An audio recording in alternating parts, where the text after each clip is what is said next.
السلام عليكم، مرحبا بكم. اليوم جبت لكم وصفة التاكوز المنزلي، وصفة سهلة وبزاف بنينة وتجي مفرمجة من الداخل. لهاد الوصفة بديت بالحشو، مارينيتو، درت شوية تاع سكالوب مقطع الى قطع صغيرة، مغرفة موطارد، شوية راس الحانوت، شوية فلفل كحل وشوية كركم. تقدروا تزيدوا توابل الدجاج، انا ما كانش عندي، سينو تقدروا ديروهم. زدت عليهم شوية تاع زيت زيتون قيس مغرفة مع 4 فصوص توم. بالنسبة لكمية الدجاج عفوا راكم تشوفوا فيها في الصورة.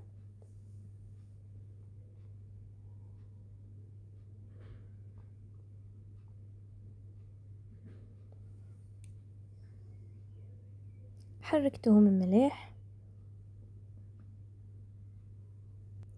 غطيته بالسيلوفان ودرته في الثلاجة قيس 4 سوايع ولا 5 سوايع باش يجيكم بزاف بنين. بعدها درت لاصوص تاع الفرماج، درت فيها 2 كيسان تاع الحليب، نص كاس كريمة كريمة الطبخ يعني كريمة سائلة، شوية ملح، 2 مغارف تاع الفارينة وشوية فلفل كحل. هايليك المغرفة الثانية تاع الفارينة، حركتهم مليح بارد في بارد. بعدها شعلت للفرن، بقيت هكاك نحرك حتى نتحصل على هذا القوام. بعد ما تحصلت على هذاك القوام زدت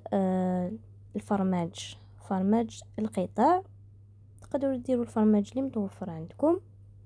وهذاك الحشو كنت قليت بصله في شويه زيت، ودرت هذاك الدجاج اللي كنت مارينوتو معاكم، درته تقلى مليح. بعد ما طاب لي زدت له شويه من هذيك لاصوص تاع الفرماج اللي درتها من قبل، وكنت خدمت سلطه من جهه وطيبت بطاطا مقليه. هنا جبت هذيك الخبز مع شويه تاع لاصوص الجيريان، خدمتها في الدار، درتها بطريقه صحيه. الا حبيت الوصفه خلوا لي تعليق. حطيت معها شويه، زدت شويه تاع البطاطا الفريت،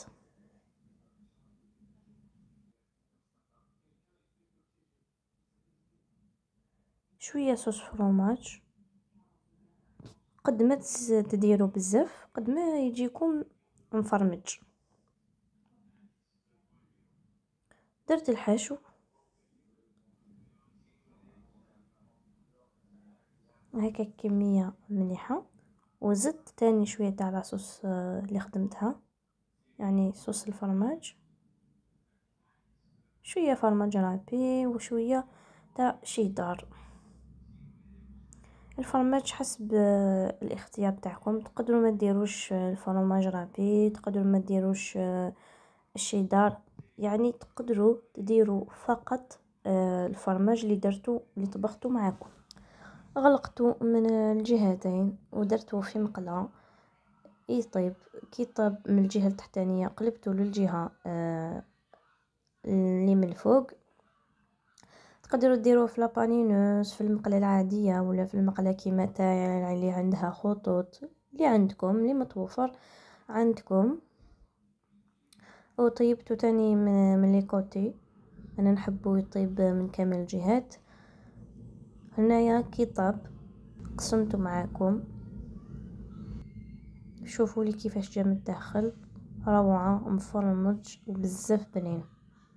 وهاي لك النتيجة النهائية في طبق التقديم. قدمته مع شوية تاع صوص فرomاج، شوية فريت وشوية صوص الجيريان، جا بزاف بنين. ننصحكم تجربوا الوصفة، سهلة ماهلة والبنة اكثر من رائعة. هنايا درت الثاني، درت له بزاف تاع الفرماج، شوفوا لي كيفاش جا مفرمج. دوك وصلت لختام الفيديو، نقول لكم شكرا على المتابعه، ما تبخلونيش بجيم وكومنتير باه تشجعوني واشتركوا في القناه وضغطوا على زر سبسكرايب ليصلكم كل جديد.